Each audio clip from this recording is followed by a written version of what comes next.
ஏங்க பிஜேபி கூட எந்தெந்த கட்சிகள்லாம் சேருகிறதோ அந்த கட்சிகள்லாம் முழுகும் கப்பலில் ஏறுறது தான்.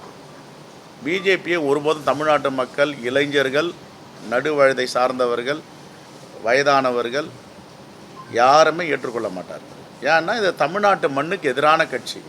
ஒரே ஒரு உதாரணம் சொல்கிறேன். தமிழ்நாட்டுக்கு கொடுக்க வேண்டிய ஜல்ஜீவன் நீர் பங்கீடுடைய பணத்தை கொடுக்கல, சமக்கிர சிக்ஷா அபியான் அந்த பணத்தை கொடுக்கல, ஜிஎஸ்டி கொடுக்கல, மெட்ரோ வாட்டர் மதுரைக்கும் கோயம்புத்தூருக்கும் வரத்து தடுத்து நிறுத்திட்டாங்க. நீங்கள் இவ்வளோ அநீதி பண்ணுவீங்க, உங்களுக்கு யாரும் ஓட்டு போடுவாங்களா? உங்கள் கூட்டணி கட்சி ஓட்டு போடுவாங்களா? சொல்லுங்கள். நிதிநிலை அறிக்கையில் பட்ஜெட்டில் எப்போவுமே தேர்தல் நடக்குதுன்னா தேர்தல் நடக்கும் மாநிலங்களில் ஐவாஷ் பண்ணுறதுக்காக கொஞ்சம் ஒதுக்குவாங்க. ஒதுக்கிட்டு அதை நடைமுறைப்படுத்த மாட்டாங்க. இங்கே அது கூட கிடையாது. அப்படின்னா பிஜேபி முடிவு பண்ணிட்டாங்க, இங்கே என்ன குட்டிக்காரன் அடித்தாலும், எத்தனை அதிமுக கூட்டிகிட்டு போனாலும் தமிழ்நாட்டில் எடுபடாது.